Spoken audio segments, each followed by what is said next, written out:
What's up? You are listening to Lack of Communication, episode 2. I'm joined by my co-hosts, Sarah Sykes. Hello. And Gareth Gras. Yeah, good. Today we're talking about some recent glam news, some of the tours that have just been announced for next year in Australia. We're also talking about Australian glam bands from back in the day that most people probably wouldn't have heard of because a lot of the footage that we've seen of these bands is on VHS and it's just been burned to YouTube. But anyway, more about that later. We're going to be talking about hair metal covers by non-hair metal artists.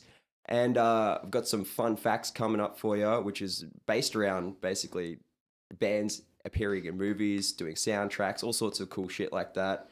And we're also going to be talking about shared song titles and band names. Gareth, you want to tell them what's coming up, what we're about to play, brother? All right, we got a new one by Shiraz Lane. It's called Harder to Breathe. I've been playing this a lot. Fuck yeah. Yeah, Cass is kind of sick of it.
wants to break free. An evil spirit inside of me.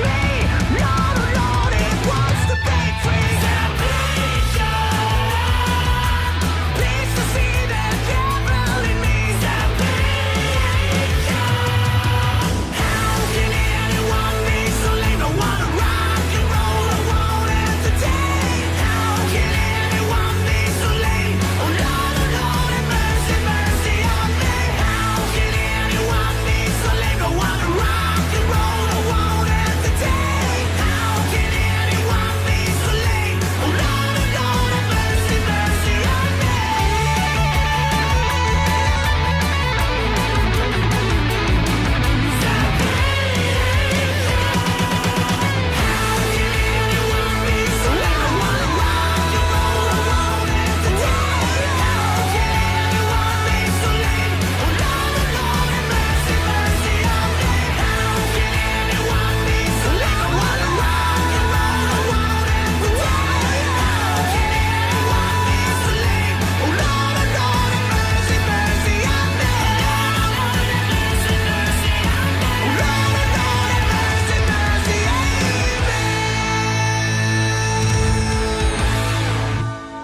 All right, so that second song was a new one from Hardcore Superstar. It's called Have Mercy on Me. It's a bit more poppier than their usual style.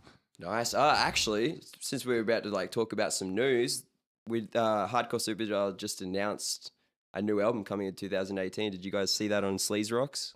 Yes. I did, yes. yeah. It's gonna be fucking awesome. Always keen for Hardcore Superstar album. They have had such a Always. good career trajectory. What are you going to say, Saz? Oh, I've just looked forward to all their albums. Yeah, it's such a good band. Yeah. So we all got to see Sebastian Bach between last episode and now. So like, let's talk about that for a little bit because that was a pretty interesting night. It was a pretty cool show. He did a cover of Tom Sawyer by Rush, which was a big surprise for me. Yeah, he mentioned it on stage too. Rush have never toured Australia too. So he was like, have you guys heard this? And it was like, yeah, we've heard Rush, mate. Don't worry. Yeah. How did you like the opening band, Gypsy, Sarah? I missed them. I was running late as I tend to do, unfortunately. Bit disappointed because I did want to see him, but Sebastian was so good, and he opened with like it was a pretty random song, but it was Little Wing by Jimi Yeah, that's Hendrix. right. He started with more softer songs. So Yeah. he did like Little Wing by Jimi Hendrix, and he did like Breaking Down off of Subhuman Race. Yeah. Yeah, that was a surprise. I saw some interviews, like I read some interviews with him before the show, and he said that because the reason why he did that is to warm his voice up better. So Yeah. so you know, like we've seen Sebi back before. Yeah. He comes out usually screaming like full Oh, hilt. yeah. Slave to the Grind is always the first song he plays. So now I think he's you know when you get older, your voice starts the way you sing, the way you warm down and stuff starts to change. So I think coming out and starting with the softer songs, the more ballady type stuff is better for him because then he's a bit more warmed up and then it doesn't damage his voice later. That's basically what he said in the interview anyway. So and I don't mind that. I don't mind him starting like soft No, it's and then good. going It's good. into the rockier stuff later in the show. I think that's a cool dynamic because it sort of gets you in a different mood and then you get into the bangers later on. you Yeah. know? Yeah. It's cool. Yeah, I thought it was good as well because it means it's every show you see is different. Like I've seen him 3 times and every single one has been completely different, and that makes it really exciting because you don't know. you're going to get like I Remember You, all that shit, but you also get Kind of has to surprises. play those songs. Like, Yeah. he doesn't have a choice. Yeah. He could just do like I think Kiss and stuff. They tend to just stick Yeah. same every tour. Motley, as much as I love them, they did as well, and yeah, so it's good. It's his show too. I mean, like he can do what he wants. Like I'm sure there'll be people that would complain, like, why didn't you come out and start with Slave to the Grind like you usually do? You know what I mean? But like, it's his show. He's getting on. He could do what he wants. You know. I thought it was There's pretty always cool. going to be someone who'll whinge about the set list. Doesn't matter what you play. Yeah, that's true. That is so When true. is he gonna play Forever live? I know, right? That's like one of my favorites. I used to listen to Forever by Skid Row when I would like wag high school. And it would take the Yeah. exact amount of time for me to leave school, skate up to the 7-Eleven, grab a Slurpee, and then skate down to the train station. That was like the exact amount of time that Forever took. So I just like pump that song and go for a skate. So Yeah. good.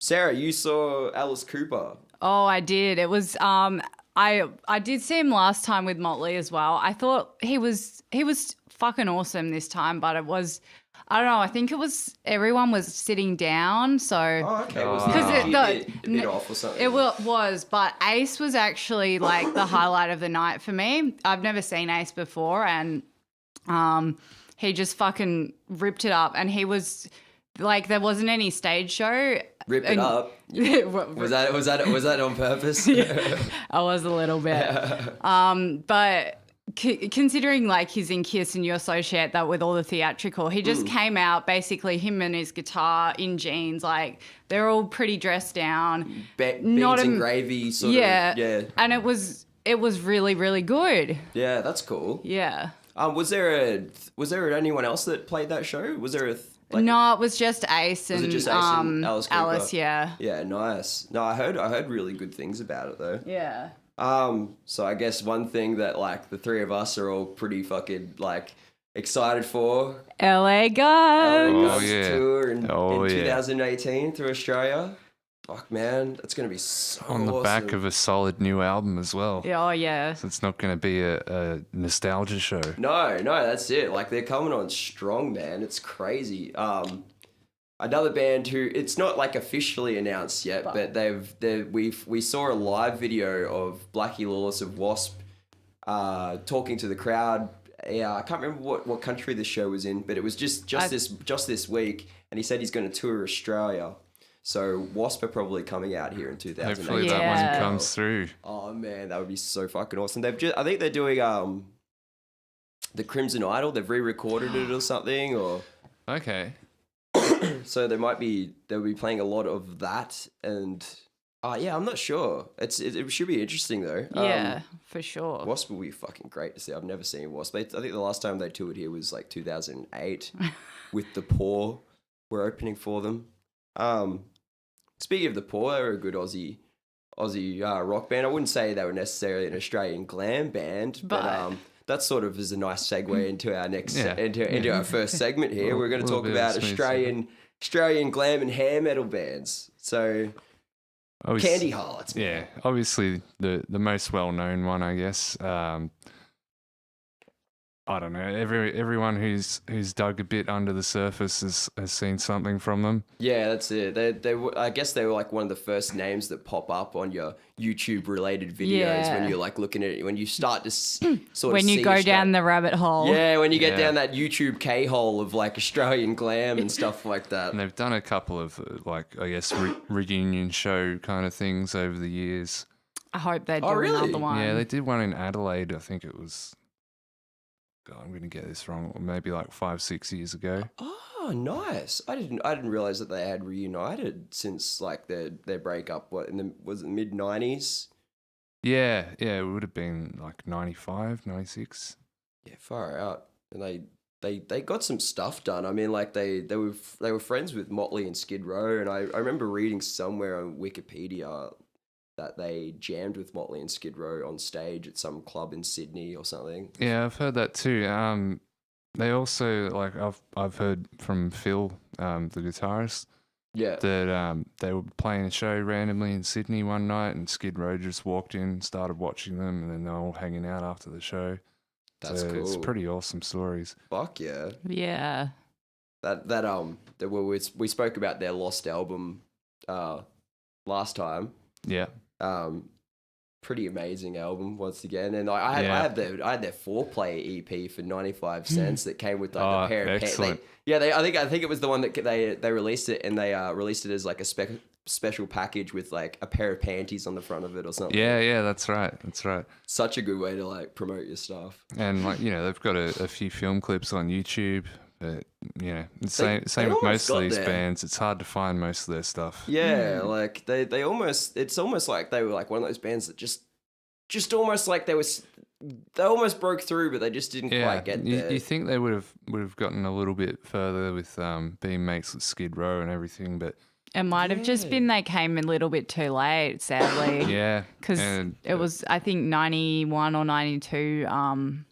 their album came out, I think. Yeah, 5 Wicked Ways. Yeah, that's that's probably, I guess, the classic lineup, I guess you could call it. And it's always the way that, like, it's just like a little bit too late, a little bit too far into the 90s. These sorts of bands that we love, like, drop their first album, and it's like, if only you were just there a little bit earlier. But that's the thing, is that, like, glam in Australia didn't really take off here until late. Well, well, Australia is like 6 months behind with like everything anyway. So I feel like with glam here, like in the States, it blew up around like 79, 81. I mean, glam metal, like metal, hard rock, that sort of sleaze. Yeah, sound like blew up here around like 84, 85. Whereas in America, like in the early 80s and late 70s, you had stuff like, you know, Motley Crue and Van Halen and stuff that was already quite big over there. So we were a bit like 5 years behind, and that's when like... It's almost like it never quite got to the same level here. It didn't. You know, like you say the name like Motley Crue and Poison, and a lot of people will know of those bands here, and they'll even be, you know, there are a lot of fans here, but it's still just not on that level that it is in America. And I'm not sure if that's because Australia has a smaller population. I'm not sure if that's because of a culture difference where like America in the 80s was very, you know, debaucherous, and it was like, you know, all about the carnal pleasures and stuff like that. Whereas in Australia, we're a bit more chilled out. We're a bit more, you know, VBs down at the pub, a bit more chill, like a little bit less eccentric in our partying ways. I guess. Image-wise as well is probably like a bit harder to be accepted here. Yeah, it might be. That's another culture thing too. Yeah, you know? Like it might have been like a bit hard to swallow hard. for like to see, you know, feminine dudes. Yeah, you know, running around the stage, prancing around the stage. You know, it's a bit. It's out of context for Australia, because like we're very like, yeah, g'day mate, yeah, let's go have a beer. Yeah, and they're all like, yeah, cocaine. So I don't know. It's a bit different. Yeah. But so many bands out there that like we've found on YouTube, like Dizzy Dolls. Dizzy Dolls.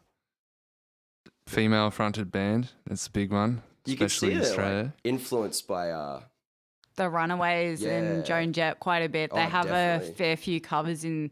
There's only really live VHS sets up there, but on YouTube. It's just all raw VHS footage of this band playing in like cafes in King's Cross and clubs in Parramatta and shit like that.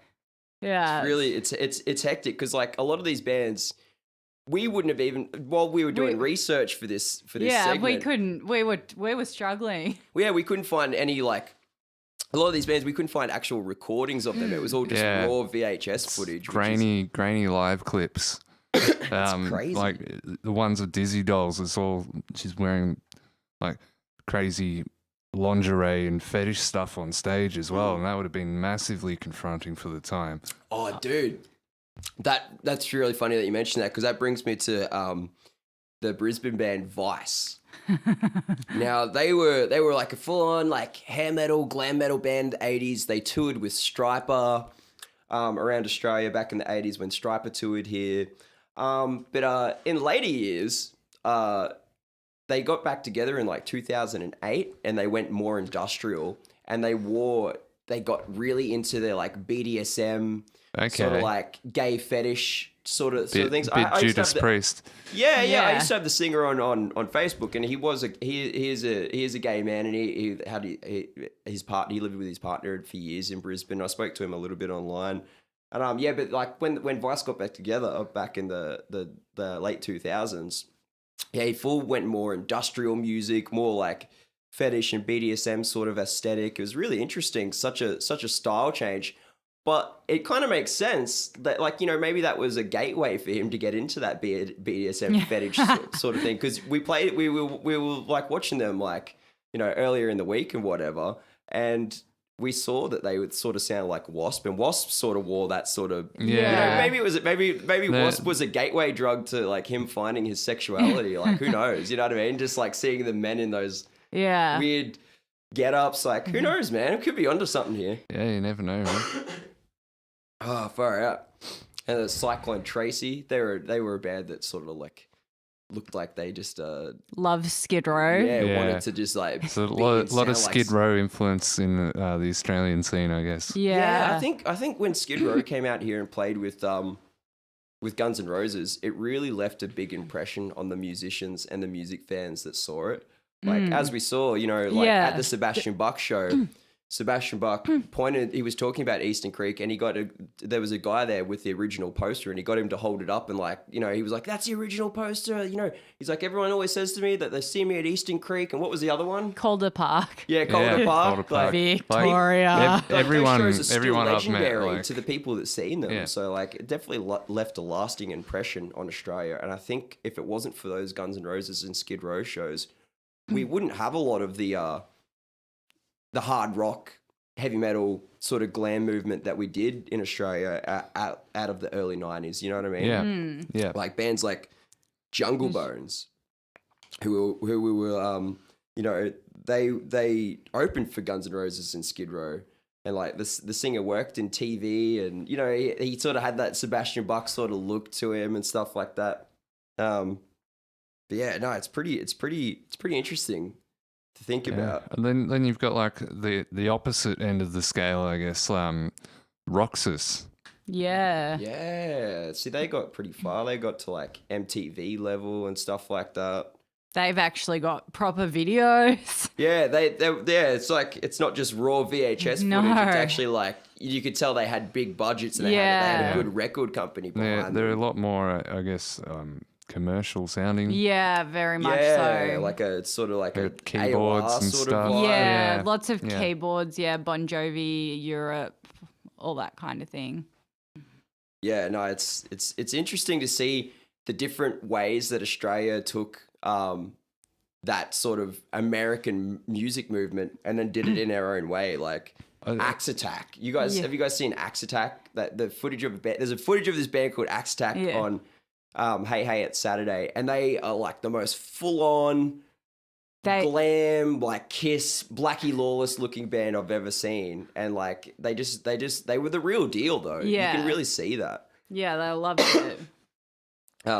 It's funny though, the singer of Axe Attack, he went on to like become a devout Christian and Okay. denounced all of his rock and roll. Seems to happen a lot. It does. Maybe he took inspiration from maybe Blackie it's, Lawless for that. Maybe it's something to do with the 12-step program. Dude, it would not surprise me. There is footage of the singer from Axe Attack on YouTube. He did these Christian PSA videos for his church where he talks about the evils of like music like Guns N' Roses and Oh, Madonna. no way. And it's a full like properly filmed like PSA, like trying to like warn kids. Devil's music. Yeah, man. You can find it if you look up Axe Attack's videos on YouTube. You'll find it in the related videos there somewhere. And it's like him talking about how he used to be. He's like, he shows a clip of him on Hey Hey It's Saturday. He's like, that used to be me. Blah blah blah blah blah. Like, you know, like don't be like that. I was into really bad things, drugs and Satan and all sorts of things. Kids, stay away. But yeah, so I reckon we should play a song. Yeah. What are you feeling? We're gonna give you a bit of a treat. It's one of the unreleased Candy Harlot songs. It's called Devil's Door. Ow!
the odd ascension. For us, the light is gone, there's only black rain. My guns are blazing, but my life is shining glass. I've got my cross and I don't think I'm gonna make it. I'm just a whore, but nobody wants to take me. I'm kicking down the devil's door. I'm on a one-way trip, you won't be seeing me no more. Kicking down the devil's door. I've got the fire and I'm kicking down the devil's door.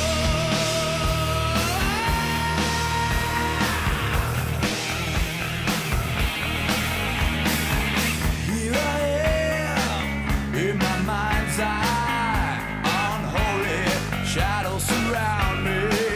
Here I am in a nightmare. Am I gonna wake up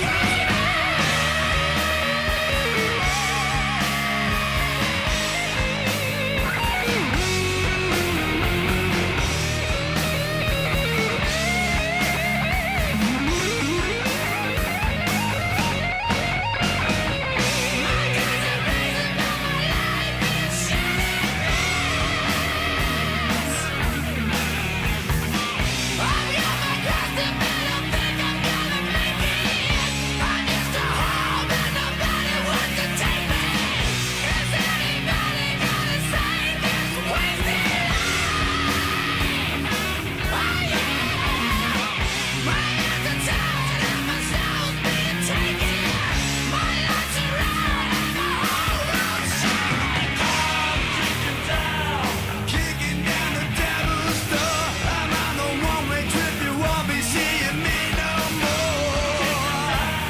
Kicking down the devil's door. I've got the fire and I'm kicking down the devil's door. Kicking down the devil's door. I'm on my one-way trip, you won't be seeing me no more. Kicking down the devil's door. I've got the fire and I'm kicking down the devil's door. Kicking down the devil's door. Kicking down the devil's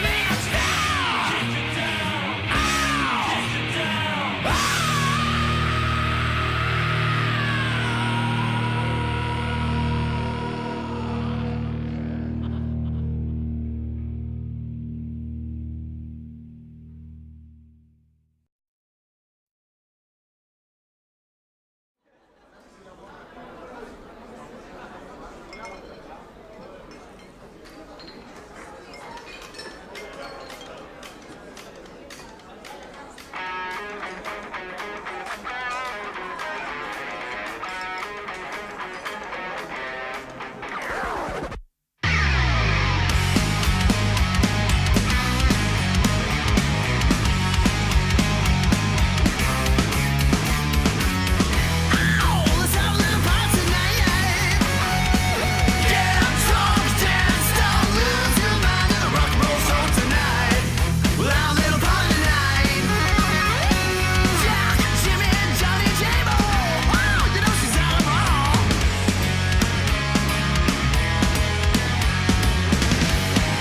Feel the cup tonight, we're taking care of. We're scared business.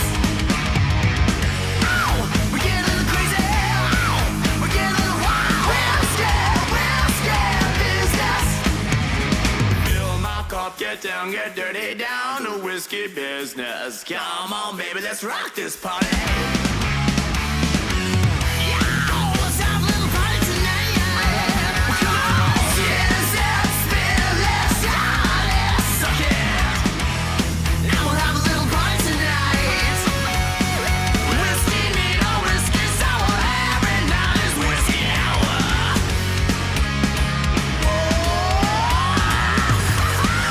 Fill the cup tonight, we're taking care of. We're scared business.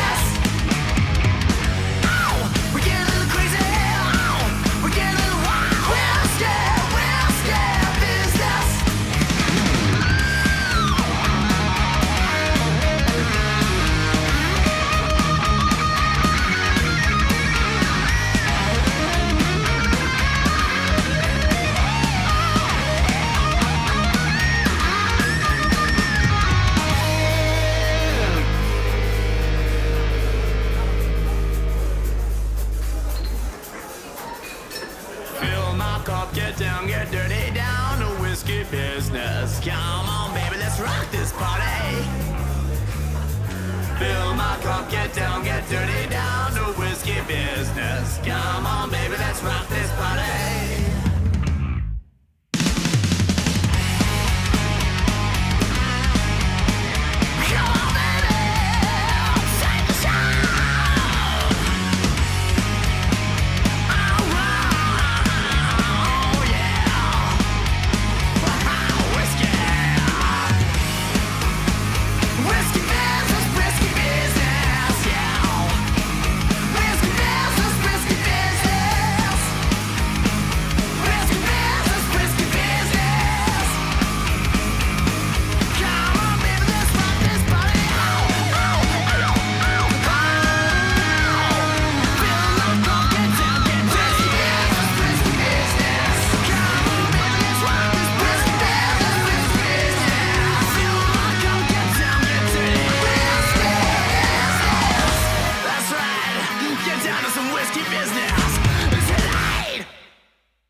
And that song was dedicated to one of our loyal listeners, Johnny.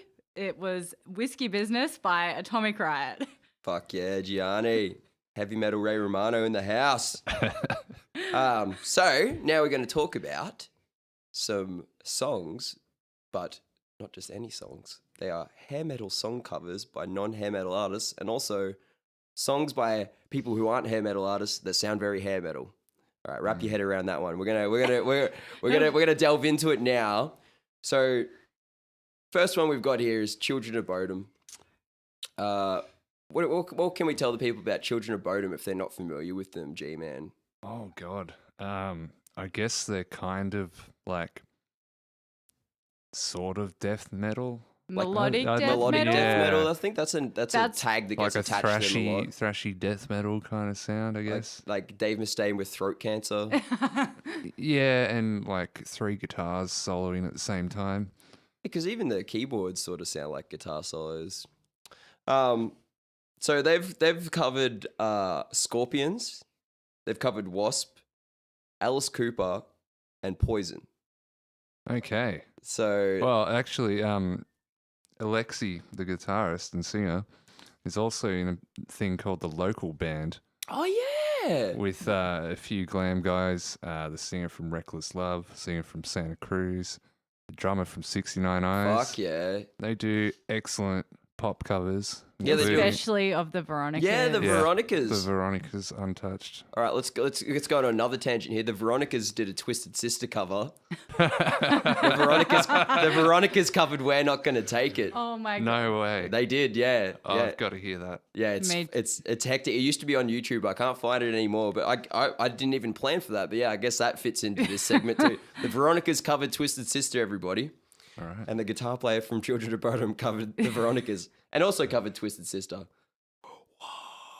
Illuminati. It shows you like the length of like I guess influence of that song. We're Not Gonna Take It, because I mean like Children of Bodom did a live cover of that as well. Yeah. And also the Veronicas covered it. well, like- Two completely different artists. yeah. I'm kind of surprised the Veronicas even know what it is. Well, it's to be Yeah. fair, like I'm pretty sure We're Not Gonna Take It's been used in a bunch of like commercials and stuff all over the years. That's Yeah. a whole other tangent, but it's sort of In defense of the Veronicas, I do remember watching Video Hits as a kid. yeah. And they were hosting it, and they said that one of the songs that they always wanted to cover was "The Beautiful People" by Marilyn Manson, Oh. but they wanted to do a ballad version of it.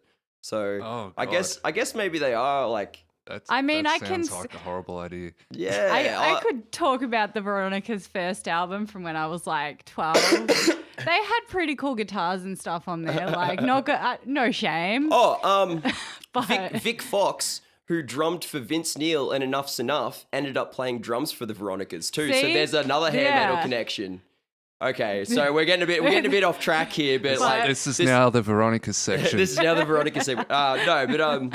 So what's the Dying Fetus song you wanted to talk about, G-Man? Dying Fetus. That kind of relates. I kind of heavy metal. went a bit backwards when I discovered heavy metal, and I started with the really heavy stuff first. And Dying Fetus have this song called Hail Mighty Northern Forest Trolls of Satan. Whoa, that's a bit of a And- tongue twister. It kind of sounds like a really cheesy Poison song, but with death metal vocals and hilarious lyrics. What's the lyrics about? There's a breakdown part where he says, "Baby, how I've longed for you to toss my salad, and for I to suck your hairy muff." Holy shit, that's amazing. It's so weird that, like, you know, hair metal. It's associated with such like a fun time in music. 80s metal, like it's such a debaucherous sort of like, you know, self-serving sort of genre. And then we get that, but then we get people like, you know, Cradle of Filth, Children of Bodom covering hair metal bands, and then we also get stuff like the Veronicas, and like all these sort of pop acts that cover hair metal as well. It's interesting to see, because like I feel like the more metal ones want to show that they have a fun side, like, I guess. Yeah, there's a lot of like in the heavier kinds of metal scene. There's an embarrassment to like stuff that's too commercial. Yeah. A lot of these bands just put a cover out there to be like, well, show that they're not it's too good serious. anyway. Yeah, to show that they're a bit fun. And like, so I guess that's a way for some metal bands to express their fun side that they don't usually get into. But then for things like the Veronicas and, you know, Real Big Fish, they cover Leader Forward, and they cover a lot of Poison songs, actually. I guess they cover it because ska is already quite a fun genre and quite a silly genre. Yeah. They cover it to be fun. Yeah. You know what I mean? Because it is fun. Not that they have to show that they have a fun side. So it's that's right. interesting dichotomy. Like, There's a big history of like death metal bands covering super poppy songs, like Children of Bodom again, that did Britney Spears. That's right. that's true. Britney Spears then in turn covered Joan Jett. So Yeah. Oh, it's interesting. So ska, we got to touch on ska, because okay. ska it's an interesting genre. Real Big Fish, obviously, they're a big one. They've covered Leader Forward, Kiss Me Deadly. It's a fucking great cover of that. I think. Borgie are definitely big glam fans. Like, if you look at Chrome Division, which is the singer's other band, they're very just hard rock, balls to the wall kind of band. Yes. So it's like a way for them to outlet, like doing this one cover, even though they know that Dimmu will never be able to switch their sound up to something more hard rock and 80s. By doing that Twisted Sister cover of Burn in Hell, they're sort of like, maybe it's a good way to like they need to put a little bit of that energy in there, like that little, that fun, nostalgic 80s metal type energy into their main project. Yeah, and I like it because it kind of comes across as like a bit of a fuck you to the elitists. Yeah. Yeah, no, it's good because people get really... They get They take arky things ass. way too seriously. Yeah. There's so many like bluegrass tributes too. There's like Everything. bluegrass tribute to Motley Crue. Yeah. It's a whole album. Like I really, if you guys are interested in other genres of music, but you still want to hear these songs in a different way, I really suggest checking out Bluegrass Tribute to Motley Crue, Metallica, Real Big Fish's covers, Children of Bodom's covers. Hey, even Limp Bizkit cover Motley Crue. Like, you know, it's insane. Yeah. Limp Bizkit's just, it's one of those bands that are 0 out of 10 for me. Yeah, nah, that's fair. You know, speaking of nu metal and glam, George Lynch from Dokken, his third incarnation of Lynch Mob, they actually did a completely nu metal album with like rapping and stuff all over it. Oh, okay. Dear. Yeah, He does have a lot of projects going. Yeah. he's experimental. That's for sure. I reckon we should play these people a song. The one thing I want to point out before we play this first song is a little bit of an interesting thing. Dave Mustaine from Megadeth, he said that glam stood for gay LA music. Okay, so this next band, this is like probably one of the most glam bands of all time. They're not from LA, Dave Mustaine. They're from Wales in England. This is Tiger Tails covering Peace Sells by Megadeth.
And that was LA Guns covering Alice in Chains with Check My Brain.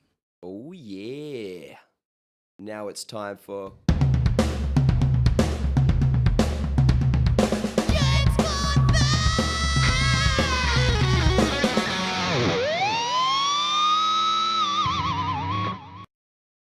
All right, now we're going to talk about rock stars in movies and the ways that sort of like our 80s metal culture has crossed over into movies over the years. Guns N' Roses, let's touch on them first because, you know, they're one of the bigger bands that came out of the tail end of the 80s and the early 90s. They made a cameo appearance in the Clint Eastwood movie, The Deadpool. It was really fucking brief. Like, it's like a blink and you'll miss it type thing. They were standing in the background of a funeral scene. Slash and the rest of the guys all turned up to be in the Sid and Nancy movie, but then the other guys didn't hang around. They all just like left early. Just got bored or something. Yeah, just got bored. Like, and the funny thing is, they all turned up to the shoot, but none of them had known that the other guys in the band were going to the shoot that day. They all turned up on set and then saw the rest of the guys at Guns N' Roses. They're like, oh, okay. But yeah, Slash was the only one that hung around, which I'm suspecting it was for the food, probably for the catering or something. Probably. Maybe he had a nap first. Maybe there was free Jack. I know. It'll work on me too. Yeah, fuck yeah. Terminator 2. Excellent movie. Great movie. Oh, yes. I have to say, Netflix, I'm disappointed. Yeah, what's with Netflix not carrying Terminator 2 in Every Australia? other Terminator except Terminator 2. It's just too good for, like, to be viewed. Oh my god. It's too good. It's too good for Netflix. So You Could Be Mine was the pretty much like the, what would you say? Well, how do you put that? It's like the theme song of that movie. Yeah, I would say theme song. Yeah, it was the sort of The soundtrack. It was one of it was a big part of the soundtrack for that movie. It's the most recognizable. Yeah, like I think they cut up like with the film clip. Wasn't there clips of like You Could Be Mine? Yeah. They had Arnie coming to kill them and stuff. Yeah. Which is funny because Last Action Hero. You guys ever seen Last Action Hero? Yeah. AC/DC did a song for that called Big Gun, and Arnie was in the film clip like dressed as Angus, and he like duck walks and all sorts of shit. So. Oh really? So he's got a bit of like a recurring thing here with rock nice. bands. Not long ago, like a few weeks back too, there was a photo of Arnie and Axl partying together, like in like at some, I don't know, some famous person's house. Yeah. But I'm really into like foreshadowing bits and like little like subtle clues in movies. So like I don't know if many people noticed, but when Arnold Schwarzenegger as the Terminator arrives at the mall looking for John in Terminator 2, he's carrying a box of roses with a gun inside. He pulls the gun out, and like that was like a little subtle reference nod to Guns N' to Gunners. Yeah, definitely.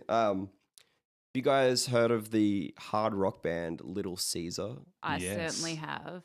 Like a sort of they covered Unchained Melody, I think. That Jane. They did a real cool like rock version of that. Anyways, the singer for Little Caesar, he was in Terminator 2 in the bar scene at the start where, you know, I need your clothes, your boots, and your motorcycle. He's the guy that gets thrown through the window in that bar scene. So Billy Idol was originally supposed to play the T-1000. Oh, wow. That could have been a nightmare. It could have, yeah. Or it could have ended well, maybe. Who knows? It could have been all right. I would like to see that in like an alternate universe. I would like to see Billy Idol be I kind of feel like it'd be robot dancing everywhere. You know what? That would make it even more awesome. That'd be amazing. In like a Sharknado kind of way. Fuck. But yeah, he had a motorbike accident, so he wasn't able to do it. And so he said yes to it. Yeah, okay. I think that sort of like impeded him from being able to take the role. And you see in the Doors, Billy Idol was also in the Doors movie. Apparently he's supposed to have a much bigger character and a much bigger role in that movie, but he couldn't do it because of the same motorcycle accident. So oh shit, maybe his like chose the 90s to try and be an actor, and the universe just said no. Yeah. But that wedding singer cameo is pretty cool. Yeah. Yeah. We Fuck can't yeah. deny him of that. No. So, Blackie Lawless. Blackie Lawless from Wasp. He was considered to play the T-1000. But because the T-1000 was sort of like an android that was supposed to be able to like blend into crowds a lot easier and like be able to like, not look very distinctive. And Blackie Lawless, He's distinctive. he's a giant and he has this big shaggy fucking head of black hair. Like it just, I don't think it would have worked. I don't know. It could be a very different movie. With Blackie it Lawless will in be a very more a rock and roll movie probably. I think he mentioned something about being too tall. Yeah, And, he said when the director James Cameron found out he was 6'4", that he didn't want Blackie to do it. So like Blackie said in an AOL chat years later that he like really regrets not being able to play that role. I feel Blackie's pain. I'm 6'4" as well. Wasp were in a really tacky sort of B grade horror fantasy film called The Dungeon Master years before that too. So I guess he wasn't like new to film. Yeah, he'd been on a few sets before. And even like looking at Wasp are a theatrical band, obviously. Yeah. No, I think Comes it with would have the been cool to territory. see him in more movies. Oh yeah. But too tall, motherfucker. At least we got more Wasps albums this way. Yeah, that's it. True. Like that's true. That's true. There's a lot of good Wasp albums in the yeah. early '90s. So if he was too busy being the T-1000, I want to see Blackie Lawless in a sitcom. oh my god, that would be amazing. Like, oh my god, so many sitcom appearances from rock stars. Maybe we should save that for another episode. Oh, Yeah, I think we'll go a bit too long there. Yeah. So John Connor's friend, the little redhead kid Yeah. that rides around on the motorbike with him, Steve Vai put together a glam metal band in 1991 called Bad for Good. The actor who played John Connor's friend, Danny Cooksey, was the singer of this band. Right. It's pretty amazing. Like Yeah. that's a. I didn't find that from scouring the internet. This fact, I found this from just word of mouth. Someone happened to tell me while I was drinking at Cherry Bar, and I was like, "Wow, I definitely have to talk about this on the podcast now." Okay. So they're all young. Like I think the oldest person in this band was 16. Yeah, they look it. Yeah, you watched Oh, the okay. film clip called 19. The film clip's the song's called 19. Yeah. None of them were Maybe even they're 19 just yet. like- So it's Steve Vai and a bunch of kids. Well, Steve Vai's not in the band. No, he managed them. He like put them together. Sort of like Malcolm okay. McLaren put together the Sex Okay. Pistols. Yeah, so so sort of like he's like managed the them. mentor. Yeah. He so like under their guidance, the band released one album in 1992 called Refugee. The only single release was for that song 19. It failed to chart, but the music video got on MTV for a little bit. They also toured with the Damn Yankees, which is It's- Ted Nugent's yeah, like 80s. glam metal Yes. incarnation. Yeah. After the band disbanded, Wackerman, the drummer, went on to play for Bad Religion. Young, the one of the other guys, I think the bass player, he went on to play drums for a band called AI. Never heard of them, but like No idea. it's interesting. And Cooksey, the singer, John Connor's mate from Terminator 2, he just got into like voice acting and shit, like doing voices for cartoons and just stuff like that, which is cool. Like I can Sounds see like that. a pretty good job. As a singer, you use your voice, you manipulate your voice to do things. So it's pretty easy to go into a career like that. I think Mark Slaughter and stuff like that, they've done voice acting for cartoons too. Okay, cool. Back on the Steve Vai thing. Obviously, everyone's seen him in Crossroads. Even if you haven't seen the movie, you've seen the scene. It's an iconic scene too. But yeah, a lot of people don't know. Steve Vai did all the guitar noises and a couple of the songs on both the Bill and Ted's movies. That's awesome. All the little Wild Stallions. That's cool. That's really interesting. So that sort of segues into our next section too, because Bill and Ted and Wayne's World are quite similar because they're like buddy movies and they're about like two really dumb 80s metalheads. So always get into this argument. Bill and Ted's way better than Wayne's World. what about Beavis and Butthead? Bill and Ted's. Nothing. Bill and Ted's best movies ever.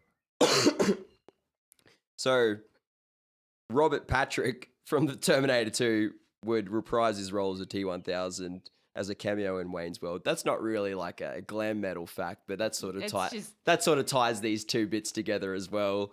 So, Wayne's World is directed by Penelope Spheris. You guys might know her from The Decline of Western Civilization movies. Decline of Western Civilization Part 2 specifically. So that's very interesting. Huge commentary and just a good piece of 80s glam metal culture. If you wanted to get a look for like probably the dumbness and the debauchery and the partiness, you got to watch this documentary. It's another one of those things where everyone's definitely seen at least one part of it. Yeah. Probably Chris Holmes in a pool. Yeah. What's that fucking singer? Wet Cherry. I've never had a job. I've never worked a job. I don't. That's right. And they're like, what are you going to do if this doesn't pan out? Oh, it's going to work. It's going to work. I know it's going to work. And that other guy, it's like, she's like, so do people stare at you? And he's like, that's the point. It's so funny. So the studio originally wanted to use a Guns N' Roses song for that iconic headbanging scene in the car, but Mike Myers really, really pushed for it to be Bohemian Rhapsody. That's iconic now as well. Yeah, I couldn't imagine it with a different song. Freddie Mercury got to see the scene too. It was just before he died. Oh, really? Yeah, he got to see it and he loved it. So it had Freddie's blessing. Yeah. Alice Cooper, obviously. What the hell, man? Like that is another. So many iconic scenes in this movie. It is really an iconic movie because I mean, like Alice Cooper is even sick of people today going up to him and being like, "We're not worthy. We're not worthy." And he's playing "Feed My Frankenstein." Yes, "Feed My Frankenstein" wasn't actually written by Alice Cooper. Well, I think it was co-written. Co-written. He might have added his own little spin on it, but it was originally by Zodiac Mind Warp. Excellent band. Fucking great band. Just think Mad Max but glam. Yeah, it's they're so underrated. But yeah, I think Zodiac would have appreciated Coops using his song in that because like he did make, but Zodiac Mind Warp didn't get very big, so like all the little royalty sales from the VHS copies of Wayne's World. Paid his rent for paid a while. Paid his rent for a little bit because like Myers originally wanted to use "I'm 18" or "School's Out" for that scene as well. Again, he wanted to use the studio. The studio wanted to use Guns N' Roses. He wanted to use another song, and now he wanted to use Alice Cooper's "I'm 18" or "School's Out," but Cooper's manager Shep Gordon convinced him to use "Feed My Frankenstein" instead because it was the new single. Yeah, you wouldn't want to use something that's been out for a while. No. Yeah, Myers and Shep Gordon, Alice Cooper's manager, ended up being really good friends too after that. So it was the start of a bit of a friendship there. Crucial Taunt. We need to talk about Crucial Taunt. The guitar player from Crucial Taunt is Mark Ferrari from the band Keel. Yeah. So every time you see the band on set, like on screen, you see that guitar player with the blonde, the huge blonde patch in the front of his hair. Yeah. That's Mark Ferrari from Keel, dude. What a name, Mark Ferrari. You got to be a shredder with a name like that. You got to be able to play fast if you're a Ferrari. So, you guys know Bang Tango, yeah? Of course. Certainly. Of course. And you know DJ Ashba? Yeah. From 6 a.m. and he played in Guns N' Roses and Yeah. heaps of other shit. He's played in so many things, that guy. Yeah, he's done a lot of session work. Yeah, he's got a credit list like on Wikipedia that's like the length of my arm. Yeah. It's crazy. Well, the guy who played the drummer in Crucial Taunt was the drummer in a band called Beautiful Creatures. It was a late 90s, early 2000s band with Joe Leste from Bang Tango on vocals and DJ Ashbur on guitar. That's a weird combo. It is. It is, definitely. It's really cool. It's a really cool album. I've actually seen it in a record store not far from here, dude. Oh, really? Yeah, the CD. And I was like, oh, wow, that's just it so exists. random. Yeah. Fucking Wayne's World, it's such a good piece of like what 80s metal and like that culture was like in the early 90s though, like just the funness of it. Oh, absolutely. I think they definitely brought on Penelope Spheris because she was actually she was asked to direct Spinal Tap. But the reason why she didn't direct Spinal Tap is because she's like, I couldn't do it. I couldn't make fun of, rock and roll, like my favorite thing ever. But then what she did with the Decline of West... It's quite ironic that Yeah. It is. as a piece of history that it now sort of almost satirizes the 80s, like... And she already did Decline of Western Civilization Part 2, which is Yeah. a thing I think a lot of... What turned off a lot of people from like the 80s glam Yeah, thing. it was Chris Holmes, the arguably- way he was drinking in the pool, and, Yeah. like the way he was treating his mom, and just the misogynistic things. I think it sort of helped. The Decline of Western Civilization sort of like showed people like, Yeah, it kind of took them off the pedestal. yeah, it sort of showed them like how like dark and depressing Yeah. that genre actually was behind the scenes, behind all the partying and like And the smiles and shit. There was The- actually a lot of dark shit going on. Yeah. So it's funny that she didn't want to direct Spinal Tap, but then did Decline of Western Civilization Part 2 and did Wayne's World, which is basically, similar notions, similar principles. But I mean, I feel that Wayne's World is. I didn't enjoy Spinal Tap, to be honest. Yeah, I can't watch I'm it like, either. Me and I'm like we're the two people in the world Yeah. that don't like Spinal Tap. Yeah, I can't get into it. I Nah. just never found it funny. I love it. Yeah? Yeah. Yeah. Yeah. I think you just have to be like a wanker guitarist. Yeah, it's And either then you it's do it or you great. don't. I literally watch it for 5 minutes and then I And start zoning out. Like, It just doesn't. I don't know. It doesn't hold me. But Wayne's World's funny. It's just rock and roll as well. It's got everything. it's got a good soundtrack Yeah. too. Like the Wayne's World soundtrack has Cinderella, Yeah. Bullet Boys, Rhino Bucket, and Kicks. Mm. It's like those are really like sort of a more obscure, below the surface level Yeah. type tier, like hair metal bands that Yeah. not like not casual fans wouldn't be aware of them. So it's kind of cool, maybe Wayne's World turned people on to like Yeah. Some listening to pretty that cool stuff. music. yeah. Aerosmith were in Wayne's World too, which is Of course. blah blah blah. You know what I mean? Like Yeah. they're a bit of an obvious. It was a pretty iconic scene though. But Yeah. I don't know about Wayne's World 2. I don't know if it's as good as the first one. What do you guys think? I don't know. Yeah, I don't know. Like You're there's just like Bill and Ted's. Bill and Ted's. Bill and Ted's. But yeah, like the whole Aerosmith thing's great, and like how they did the nod to Woodstock with the bad Yeah. acid, and they had the bad And licorice. the brown M&Ms thing. Yeah. Like that's like a nod to the Van Halen contract clause. Yeah. So we started with Terminator. We went to Wayne's World. Can we get back to robots for a second here? All right. So Terminator. Now we're going to talk about RoboCop. Alex Van Halen, the drummer for Van Halen, believe it or not. No way. That's a surprise. Oh my God. He made a very brief appearance in RoboCop 1. He pops up as Kiva Rosenberg, an unemployed person on the street interviewed by the TV news crew documenting the decaying state of Detroit. Yeah, so that's like a sort of... There's a lot of these cameos are like blink and you'll miss it. Yeah. You would most people probably wouldn't even recognize him for that brief couple of seconds he's on stage. It's kind of a bit freaky, I guess, that it's got Detroit falling apart like it actually is now. Yeah. They say that RoboCop was a sort of a foretelling sort of thing in that way too, because it did sort of predict what was going to happen. Really weird.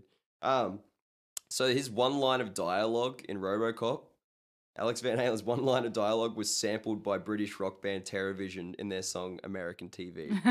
So even though Of course it was. his cameo was that brief and that fleeting, Someone paid attention other than you. Yeah, someone still sampled it and used it in their song. But what really gets me excited is RoboCop 2 because Much better movie. yeah, you reckon it's a better movie? Much better. I don't know. I think I don't know. The first one's got like such a special place in my heart. There's probably some people listening and just going like, "This guy has the worst music in like movie taste." Bill and Ted's better than Wayne World. The third one is fucking horrible. It's a different actor, and Oh, yeah. let's not go into that though. But the second one, You guys know the glam metal band Babylon AD? Of course. Yeah. Such a good fucking band. I love them. So, like, they released a song called "The Kid Goes Wild." This song is played in the background, in the middle part of, like, in the middle scene of RoboCop 2, and it was also really heavily used to promote the film. In the film clip, they featured RoboCop like following the band around, which I think when I think about Babylon AD using RoboCop in the film clip, it's sort of, and the way that Guns N' Roses did "Use Your Illusion" for Terminator 2. I feel like Babylon AD were trying to sort of like bank on the same sort of thing, like with like Arnie's going after Guns N' Roses in the film clip. Babylon AD have RoboCop like shooting at them and stuff like that. I feel like they were trying to do like a. It's a classic thing though. Like look at Bon Jovi with Young Guns. Yeah. Like you just go, oh, there's a movie set that I can use for free. Yeah. Let's get in on that. That's true. Yeah, I just felt it was a bit derivative of that. But they weren't as big and they didn't have as much of a budget, so it didn't work the same. It was still cool, but it just didn't like work as well. But yeah. Bret Michaels. Is there anything he hasn't cameoed in? Yeah, He's it been in does. so many fucking things, that guy. Oh my god. So Sharknado. You guys want to explain what happens to Bret Michaels in Sharknado? I don't even know if we can explain and have it make sense. It's he kind of gets hit by a double-decker London bus and starts like being mounted to the front, playing guitar and fighting off sharks at the same time. It's pretty fucking epic. What the hell? It's almost as epic as his television show where he renovates RVs. Oh my god. Or in his line of pet toys. Yes. Jesus. That guy seriously does everything. But I think he'll do any show. Yeah. Yeah. No, definitely. Vince Neil was in Sharknado 4 as well. He had a brief cameo in that as well. He was also supposed to be in Police Academy 6. He like recorded his scene, he had like one line of dialogue, and you know there's some footage on YouTube of like behind the scenes of him like filming his scenes and hanging out on set and stuff like that. And he's like, oh yeah, trying to remember this is in between Girls, Girls, Girls and Dr. Feelgood. Yeah. And he's trying to remember song titles from like, the next album and stuff. He can't remember any of them, and he's like talking about like it's okay. Nicky wrote them all. He just like stands there, points the mic at the crowd, hopes for the best. Yeah.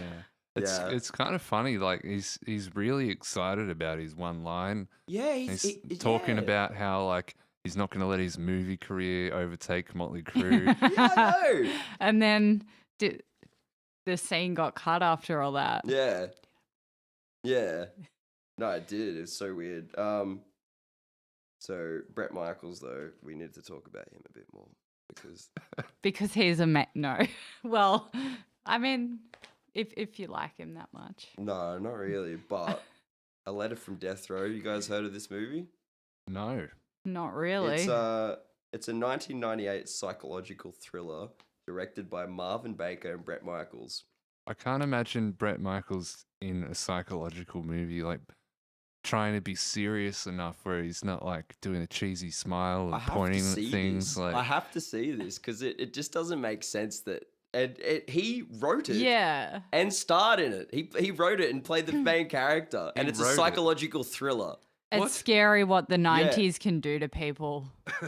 It's fucking crazy. So, and also, I think something that's definitely worth noting is that the film was released by Sheen Michaels Entertainment Company, a company created by Bret Michaels and actor Charlie Sheen. Oh my god. Oh, that's a recipe for disaster. I wonder how they cooked up that idea. I wonder what kind of fucking drugs they had taken. Like, let's do a company together. Let's do a movie company. You and me, Charlie Sheen. You guys know Pee-wee's Big Adventure? Oh, yeah. It wasn't really that big in Australia. I never really heard of it until like... Twisted Sister. That's why I've heard of it. Yeah, because Twisted Sister appeared in it really fucking briefly. Yeah. I think they actually might have done the music video thing as well with, was it Too Cruel to Your School? With Pee-wee's Big Adventure. Yeah. No. That was that something else? Yeah, that was something else. That was just like their own film clip. Oh, They right. did I don't know. Alice Cooper Yeah. duetted on that, and Yeah, there the was. guitarist from the Stray Cats played the guitar solo on it. They do What do you have know? a film clip with Pee-wee in That- it though. I can't remember which one they? it is. Yeah, Yeah. I don't remember what Is it song. Burn in though. Hell? Oh, it might be that one. Yeah, I think it Burn in is. Hell. I think it is. Yeah. Yeah, I and he's keep like getting he's them all getting mixed he's up. getting beat up by bullies, and Twisted Sister like jump in. That's amazing. Dee Snider's like pretty good actor though. He wrote and directed and started his own movie Strangeland in the late 90s. It's sort of like a, like Hostel, like that movie Hostel, like that torture sort of Yeah. horror. Yeah, He sort of was a front runner for that. right. There wasn't much in that horror genre until he did Strangeland. So Dee Snider, giving you credit where credit's due, man. You pioneered that shit, brother. Dee Snider and Ozzy Osbourne. Okay, you guys know Howard Stern, the fucking the shock jockey. Yeah. He's like one of the first people to have sex live on radio, and Oh, wow. he did all sorts of weird shit. Like it was really like controversial. All of his things are always like sex based. Yeah, he's really Yeah. he's a bit of a creep. To be Yeah, honest. Like, that yeah, is a little quite bit. creepy. He's a bit of a weirdo, but Dee Snider and Ozzy Osbourne are in a movie about his life called Private Parts, appropriately titled Private Parts.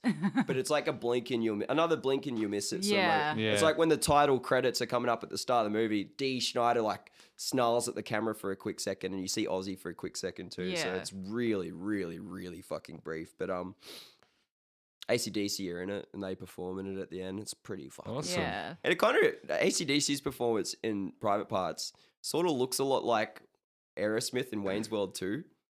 Okay. Because it's like they're both in a park in New York, so those scenes like always sort of look the same to me. I don't know.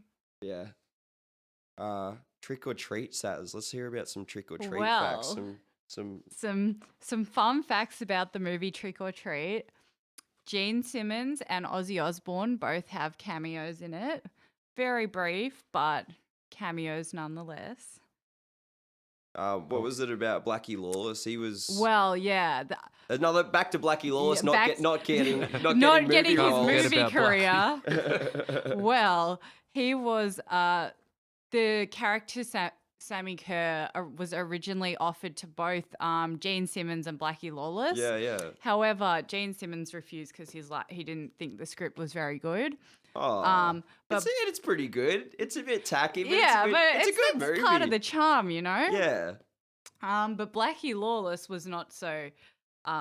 He refused because he didn't want to like play. He didn't want to mime to Fastway's music. basically, Yeah. like he was happy to do it, but then he found out that Fastway were gonna be writing the soundtrack, and he's he like, would just be miming. Yeah, he's like, I have my own band. I can do the soundtrack. Yeah. Why would I mime over Fastway? yeah. We're just. I can understand that. But it's a very Blackie Lawless thing to do, So he's either too tall or he's not allowed to do the soundtrack. and chucks a fit, which is fair enough. Sorry, Blackie. Yeah, we love you. But that segues nicely into this next song that we're going to play, because this is one of the ones that Blackie refused to lip sync for. That is, it's Trick or Treat by Fastway.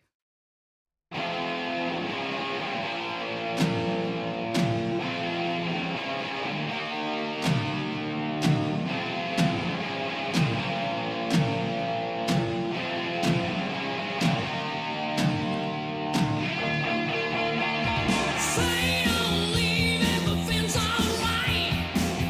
Everything is cool. Hey dude, say I like your style.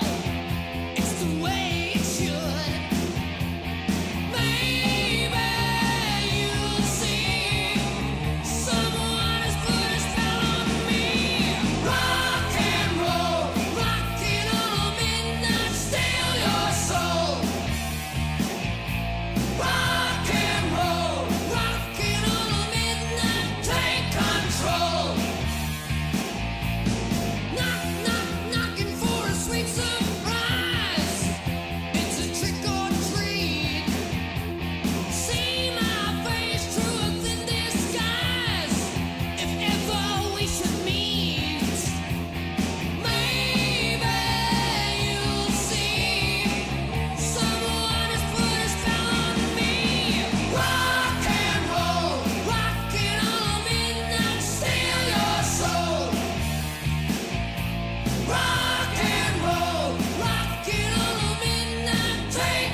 that last song was Wasted by LA Guns with Michael Starr or Ralph Saenz from Steel Panther on vocals. So it's a off the Wasted EP released in '98, I think, and it's a very interesting album. Yeah, I remember seeing an interview Is with. that a good interesting or a bad? No, well, it's a tad grungy for my taste, but I actually quite like it.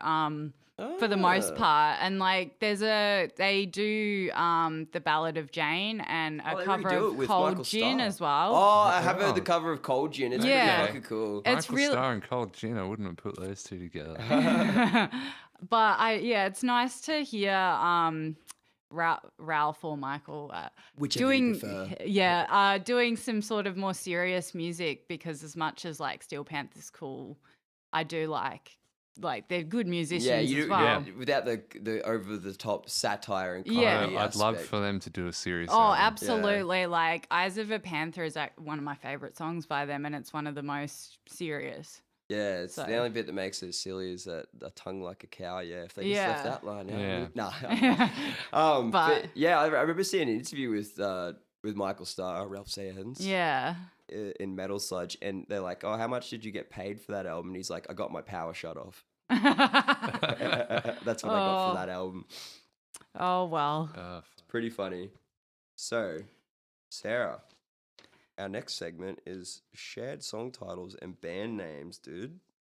What do you got for us? Well, this segment was started by the song Rattlesnake Shake by Motley Crue, because I was thinking there's a Skid Row have a song called Rattlesnake Shake. Aerosmith. I always found that really interesting. Yeah. Because I only really knew about the Skid Row and the Motley Crue ones. Around the same time when I got into this type of music, I had like Skid Row, the first Skid Row album, and Dr. Feelgood.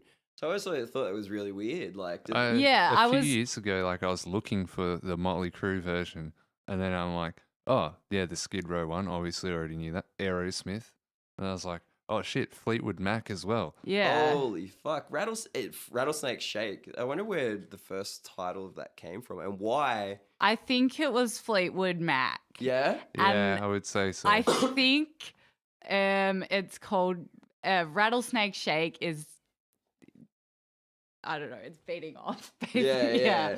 Um, It's jerking off. yeah. Oh Oh, right. I didn't realize that it was a euphemism for I had masturbation. I had to Google it because I was like, hey, Really? yeah, but that There you makes a lot go. of sense now. Oh my god. Gonna go So- shake my rattlesnake. yeah. Yeah. There's also a band called Rattlesnake Yeah, Oh really? Are they like a glam? they band? are. They're like Yeah, a it's pretty glam, glam. punky. I think Far out. early '90s, one of those little hidden gems that were That's forgotten about. Fucking weird. You know what I was gonna say before? I was gonna say, I wonder why so many 80s hard rock and glam metal bands use the song title Rattlesnake Shake. I wonder what it is about that song title that makes now it all makes fucking sense. Yeah. It's because it's about jerking It's off. just a big dick joke. Oh Yeah. my god. But yeah, the other interesting ones are Motley Crue, Shotgun Messiah. Both have songs called Red Hot. Red hot. There's a lot of red hot songs. Yeah. There's Livewire's Robert another- Johnson. Oh really? Yeah, Yeah. right. Fucking Livewire is another one that gets used Yeah, it does quite a bit. by the glam metal bands too. Like obviously AC/DC had a song called Livewire. Yeah, yeah. And then Motley Crue, and then like I can't really name any specifically, but I just know that there's a lot of songs Yeah. called Livewire since Motley Crue, and it's always in this genre. It's like I don't know. It's not very creative. No, like that's what I find so Yeah. interesting is like how it's good because It's too derivative But to it's- use the song title so many times. like- exactly like once you listen to so much music and start paying attention to all the albums and like you're like, hang on a sec, like there's a lot of songs that have the same name, It's same re- ideas. It's like repeated. a reoccurring Yeah. trope. Yeah. Like there's always like the Yeah. similar things that happen in movies. It's every almost time. like you Yeah. have to have a song called like Rattlesnake Shake, Bad Boys, like yeah, Bad Boy number one, Yeah. rock and roll. Yeah, it's Yeah. like being a blues band and doing a song about a train. yeah. Yes, yeah. It's like that band Dirty Penny. Their first Yeah. album. I can't remember much of the songs off that, but like a lot of their first album, their song titles were like Yeah. similar to like other songs. Like Scream and Shout is Yeah, another one Scream and that's like I Shout. think that's been used by a bunch of Definitely like- it would have been. dude, it's interesting. Skid Row and Danger Danger Interesting. both have songs called Monkey Business. Oh, yeah. I like I'm just gonna throw it out there. I like Skid Row's version, even though they're two completely different songs. Yeah. I just Yeah. can't get into Danger Danger that much. Oh, And speaking of double name things, Danger Danger. The band's so good they had to name it twice. And that's not just that bang bang, naughty, like, yeah. They really love using that shtick, don't they? The whole double So double much thing. of that. but it is beautiful and I love them for it. Yeah, Naughty Naughty is actually a pretty dope song. I think. Yeah. So just I'm gonna do a bit of a callback to our first segment of today's show, Vice, the glam metal band from Brisbane. There was also a German hair metal band called Cool. Vice. Okay. They were really ballady type, like- Europey, softy Yeah. White Snake sort of sound. But yeah, it's like both called Vice on different parts of the world, playing Yeah. pretty much the same genre of music, a little bit Doesn't different. surprise me, like the amount of times I've been like, "Oh, this is an awesome band name," and I'll look it up and it's been used 3 Yeah. times. It's always the way, hey. Another throwback to our first episode, Smash Gladys, Stephen Pearcy both have an album, Social Intercourse. That is so weird too, because in the first episode I said that Sally Cato from Smash Gladys sounded like Stephen Pearcy. But I wonder which one came out first because That's a good question. Oh no, Social. I'd say it was Smash Gladys. yeah, I would think, too. because Stephen Pearcy's. I think He his started I think his soloing in the Social 90s. Intercourse came out later. Yeah. So that's really weird though. That like. Yeah. Canadian version of Pretty Boy Floyd. Oh But- yeah, they got like one. They've got Yeah. one album, but Yeah. there's a reason the American one is It's a all those, lot all more those well known. recycled names though. Like the album's called Bullets and Lipstick. There's Yeah. a Swedish band called Lipsticks and Bullets. Oh wow, this genre it does tend to like be stuck on the same sort of like elements and Yeah. subjects. It's like doesn't the it? name generators. yeah. Yeah. What's my name? My glam name generation. It's like Vicky Fox or fucking like 3 X's. 3 X's, 2 X's, 2 Ks. It's always 2 Ks, 2 X's, and Z's. Yeah, on the so you'll be like Jake with 2 Ks. end. Jake with 2 Ks. yeah. Oh my god. There was a really glam, punky sort of glam band in the early '80s called Wrathchild. This is like before Motley Crue shouted Yeah. the devil. Right. Okay. They had an album called Stack Attack, all double Ks by the Yeah. way. Yeah. Of Of course. It's course. the only way to do it. But then there was another band called Wrathchild America, which is the American version, which played a bit more of a thrashy sort of. I'm I think version I've heard of that one. But like before. they're both same names. Wrathchild. if I'm not mistaken, and I may be very mistaken, the Rothschild USA actually tried to take the other one. They tried to sue them. Yeah, for the name. Oh, So really? No shit. the Stack Attack Rothschild, they lost their name and there was a whole bunch of drama with the band, and that was, I think, part of the reason they broke up in Oh. the end. They should have just renamed Stack Attack. Yeah. It's a pretty cool name. Yeah. Yeah. Definitely like. But fun fact, the lead singer now has a band called Wildside Riot. Oh, that's So- okay. Wild Side Riot, Wild Side. There's a band Yeah. called Wild Side. Yeah. Motley Crue have a song called Wild Side. We're And definitely Riot- noticing some Riot's reoccurring Yeah, trends ones, here. yeah, funny that. Right. It's one of those ones that every band has. Oh, dude. Atomic Can't- Riot. Can't be a glam band without And there's having a band Riot called in a song. Riot. There is a Like, band called Riot. Yeah. I think they're more hard rock than glam, but another one. Baby Jane. Saz, what can you tell us Wow. about Baby Jane, dude? Baby Jane from Sweden are a pretty bloody cool band. They're one of my favorite bands. But when I was trying to find some of their albums, I stumbled across a band from America called Baby Jane who released an album in 1990 called Working Up a Sweat. Oh. And anyway, throwback to our lost album segment last week. Yeah. I went to find out more about, but I've got the album, but there's absolutely like nothing on Google about this band. I'm like the only person that's listened to this album on doesn't Last exist. FM. I'm like, it doesn't exist, but It's not on the internet. It's not real. I've got a copy of it. I just think that's just crazy. I don't know. So you've listened to both these Baby Janes, the Yeah. USA one and the Swedish one. Yeah. Do they sound similar at all? No, not really. The What would you say? Like, what's the difference? Like? the US is the Swedish ones, they're a lot more punky. They're more like the new wave Swedish sleaze It's like metal. Gemini 5. Yeah, they Babylon fit- 8. they oh, no, fit- not Babylon 80, sorry. But Gemini 5, yeah. Yeah, they fit quite well into that. Like, if you've ever heard, they have a single My Behavior that comes up on YouTube when you look up that genre a lot. Mm, that's cool. But yeah, working the USA version, they're quite melodic and just like traditional glam. And it's, Yeah. I don't know, I just found that really interesting that there's actually two bands called Baby Jane. Yeah, cool. No, definitely. There's definitely a lot of like It's reoccurring Yeah. things. Yeah. Reoccurring words. It's like, I don't know how to explain I guess like other genres have the same kind of thing. reoccurring tropes. Yeah. Yeah, you're not wrong actually. Like a lot of post-hardcores be like Pierce the Veil, Black Veil Brides, Yeah. It's Lots of verb the vowels. noun. Verb Yeah. the noun. Yeah. Tear Down the Walls. That is probably the most popular song title we found. Yeah. With coming in, I think 7 bands having songs named Tear Down the Walls or Tearing Down the Walls. Kicks, Wasp, Baton Rouge, Fastway, King Cobra, a Norwegian glam metal band called Valerie, and the band Heat.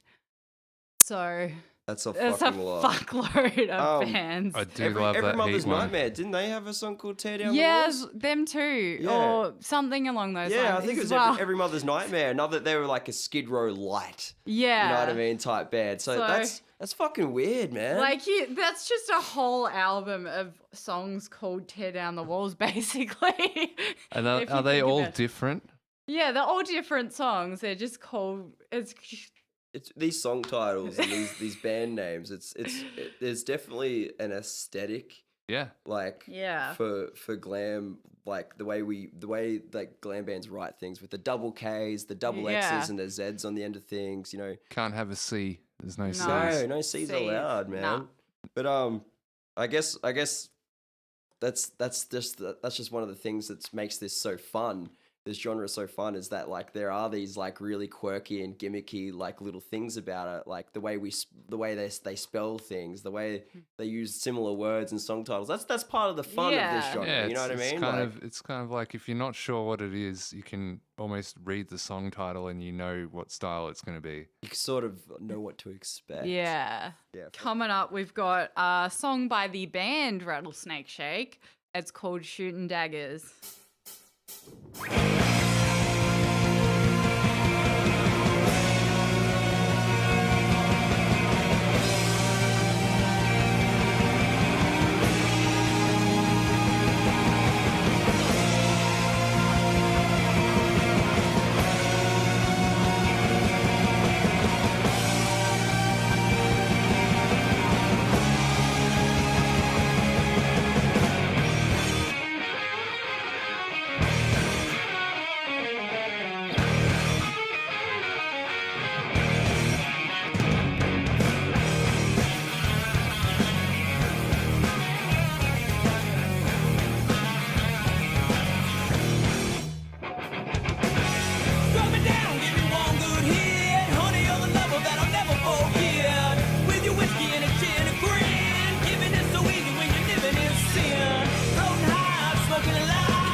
that if you look like you feel at home on your back with your legs in the air. Kissing all the boys, kissing all the girls, now you're kissing the carpet at the bottom of the world. Then you get up, you go out, and you do it again. That's 'cause we found you legs up. Everybody wants you just the way you are. Legs up, keeping the backseat warm in my car. Legs up, over easy, just a little bit of class, just a little bit sleazy. Get home before you get all messed up again. Skipping out of school, breaking all the rules. Young and wasted, nobody's fooling me when it comes to burning it while you're young. Giving it away, giving it all day, getting it all night until there's nothing left to say. And when you look in the mirror, you can't remember your name. That's why we found you. Legs up, everybody wants you just the way you are. Legs up, keeping the backseat warm in my car. Legs up, over easy, just a little bit of glare, just a little bit sleazy. Get out before you get stoned again. Okay, right.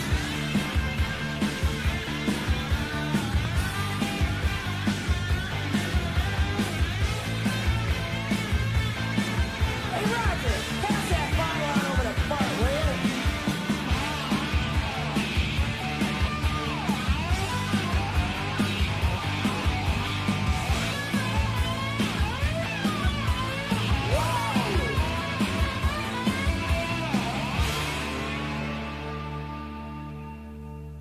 Riches to rags, feeling sorry and sad. It's all in a night's work when you're born to be bad. Your heart's in the right place. I wish I could say the same about where you put your legs up, over easy, legs up, nice and sleepy, legs up, up, up, up. Legs up, everybody wants you. Legs up, everybody loves you. Legs up, just the way you are. Legs up, legs up, legs up, legs up, legs up, legs up, legs up, legs up, up, up, oh, legs up. Oh, easy, just a little bit of class, just a little bit sleazy. Get home before you get stoned again. Oh.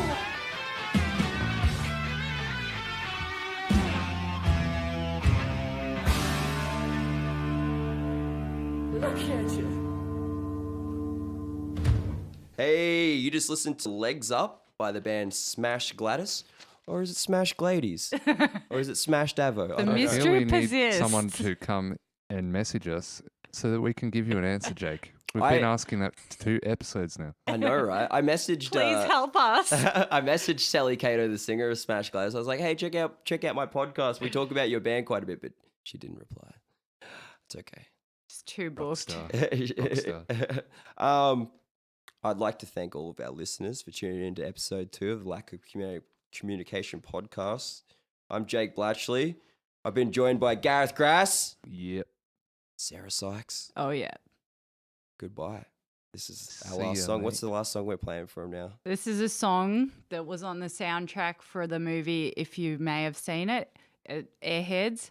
It's by a band I love very, very much. It's called No Way Out by D-Generation. Ow!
stitches. I'm that lying back and wishing for a Cinderella savior, and it just can't stay.